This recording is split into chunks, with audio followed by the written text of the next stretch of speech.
بسم اللہ الرحمن الرحیم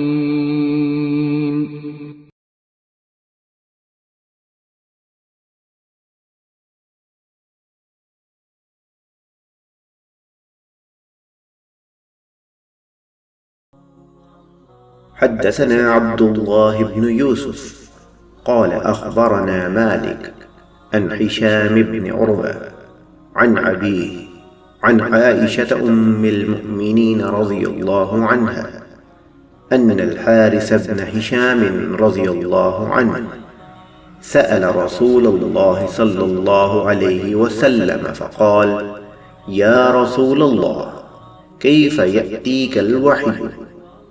فقال رسول الله صلى الله عليه وسلم: أحيانا يأتيني مثل صلصلة الجرس وهو أشده علي فيفصم عني وقد وعيت عنه ما قال، وأحيانا يتمثل لي الملك رجلا فيكلمني فأعي ما يقول.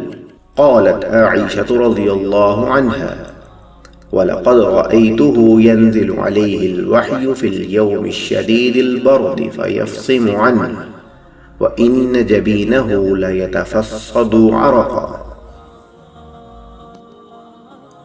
ایک شخص حارث بن ہشام نامی نے نبی کریم صلی اللہ علیہ وسلم سے سوال کیا تھا کہ یا رسول اللہ، آپ پر وحی کیسے نازل ہوتی ہے؟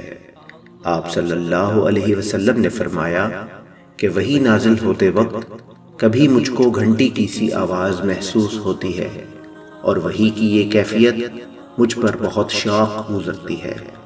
جب یہ کیفیت ختم ہوتی ہے تو میرے دل و دماغ پر اس فرشتے کے ذریعے نازل شدہ وحی محفوظ ہو جاتی ہے، اور کسی وقت ایسا ہوتا ہے کہ فرشتہ بشکل انسان میرے پاس آتا ہے اور مجھ سے کلام کرتا ہے، بس میں اس کا کہا ہوا یاد رکھ لیتا ہوں۔ عائشہ رضی اللہ عنہا کا بیان ہے کہ میں نے سخت کڑاکے کی سردی میں نبی کریم صلی اللہ علیہ وسلم کو دیکھا ہے کہ آپ صلی اللہ علیہ وسلم پر وحی نازل ہوئی، اور جب اس کا سلسلہ موقوف ہوا تو آپ صلی اللہ علیہ وسلم کی پیشانی پسینے سے شرابور تھی۔ صحیح بخاری حدیث number 2۔ Narrated Aisha, the mother of the faithful believers, Al-Harith bin Hisham asked Allah's Apostle: O Allah's Apostle, how is the divine inspiration revealed to you? Allah's Apostle replied: Sometimes it is revealed like the ringing of a bell.